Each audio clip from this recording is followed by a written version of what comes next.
एक बार की बात है, एक घने और हरे भरे जंगल में सभी जानवर खुशी खुशी रहते थे। इस जंगल का नाम था सुंदरवन। सुंदरवन में ऊंचे ऊंचे पेड़, चमचमाती नदियां और रंग बिरंगे फूल थे। यहाँ शेर, हाथी, बंदर, मोर, खरगोश और कई छोटे बड़े जानवर साथ मिलकर रहते थे। जंगल का राजा था शेर सिंह, जो बहुत समझदार और दयालु था। एक दिन शेर सिंह ने जंगल के सभी जानवरों को एक खास सभा में बुलाया।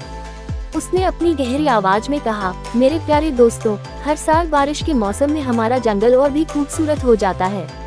इस बार मैं चाहता हूँ कि हम सब मिलकर एक बड़ा उत्सव मनाएं। इसे हम सुंदरवन उत्सव कहेंगे। इसमें हर जानवर अपनी खासियत दिखाएगा और हम सब साथ मिलकर मस्ती करेंगे। सभी जानवर खुशी से उछल पड़े। मोर मोहित ने कहा, मैं अपने रंग बिरंगे पंखों से नाच दिखाऊंगा। बंदर मिंटू बोला, मैं पेड़ों पर उछल कूद करके सबको हंसाऊंगा। हाथी हरीश ने अपनी सूंड उठाकर कहा, मैं नदी से पानी लाकर सबके लिए फव्वारा बनाऊंगा। खरगोश छोटू चिल्लाया, मैं तेज दौड़कर सबको चौंका दूंगा। हर जानवर उत्साह में था, लेकिन एक छोटी चिड़िया, जिसका नाम चिंकी था, चुपचाप कोने में बैठी थी। चिंकी बहुत छोटी थी और उसे लगता था कि उसके पास कोई खास हुनर नहीं है। वह सोचने लगी, मैं क्या करूंगी? न मेरे पास मोर जैसे पंख हैं, न शेर जैसी ताकत, न बंदर जैसी चपलता। वह उदास होकर एक पेड़ की डाल पर बैठ गई। उत्सव की तैयारियां जोर शोर से शुरू हो गईं। शेर सिंह ने सभी को काम बांट दिया। कछुए को नदी किनारे सजाने का काम मिला, भालू को फल इकट्ठा करने का और गिलहरी को पेड़ों पर रंग बिरंगे फूल लटकाने का। लेकिन जैसे जैसे दिन बीतते गए, कुछ परेशानियां शुरू हुई। बारिश तेज हो गई और नदी का पानी जंगल में फैलने लगा। मोर के पंख भीग गए, बंदर का खेल रुक गया और हाथी का फव्वारा बनाने का सपना अधूरा रह गया। सभी जानवर परेशान हो गए। शेर सिंह ने फिर से सभा बुलाई। उसने कहा, हमें इस मुश्किल को साथ मिलकर हल करना होगा। बारिश ने हमारे उत्सव को मुश्किल में डाल दिया है। क्या कोई उपाय सुझा सकता है? सभी चुप थे। तभी चिंकी धीरे से बोली, मैं कुछ कर सकती हूँ। सब हैरान होकर उसे देखने लगे। छोटू खरगोश हंसते हुए बोला, तू क्या करेगी चिंकी? तू तो बस एक छोटी चिड़िया है। चिंकी ने हिम्मत जुटाई और कहा, मैं छोटी हूँ, लेकिन मेरी आंखें तेज हैं। मैं ऊपर उड़कर देख सकती हूँ कि पानी कहाँ से आ रहा है। शायद हम उसे रोक सकें। शेर सिंह ने मुस्कुराते हुए कहा, ठीक है चिंकी, तुम कोशिश करो। चिंकी ने अपनी छोटी पंखें फैलाई और बारिश में उड़ने लगी।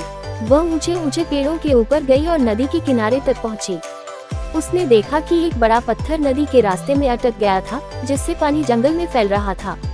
वह जल्दी से वापस आए और सबको बताया। शेर सिंह ने कहा, हमें उस पत्थर को हटाना होगा।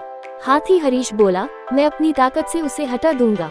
लेकिन जब हरीश वहां पहुंचा, तो पत्थर बहुत फिसलन भरा था और वह अकेले उसे हिला नहीं पाया। तब चिंकी ने कहा, हमें सबको साथ मिलकर काम करना होगा। सभी जानवरों ने चिंकी की बात मानी। हाथी ने पत्थर को धक्का दिया, भालू ने अपनी ताकत लगाई, बंदरों ने पेड़ की डालियों से रस्सियां बनाकर पत्थर को खींचा और कछुए ने नीचे से मिट्टी हटाई। चिंकी ऊपर उड़कर सबको सही दिशा बताती रही। आखिरकार सबके साथ मिलकर पत्थर हट गया। नदी का पानी फिर से अपने रास्ते पर बहने लगा और जंगल बच गया। बारिश रुक गई और आसमान में इंद्रधनुष निकल आया। अब उत्सव का समय था। शेर सिंह ने चिंकी को बुलाया और कहा, यह उत्सव तुम्हारे बिना पूरा नहीं हो सकता। तुमने हमें सिखाया कि छोटा होना कमजोरी नहीं है। तुम्हारी हिम्मत और समझ ने हमें बचाया।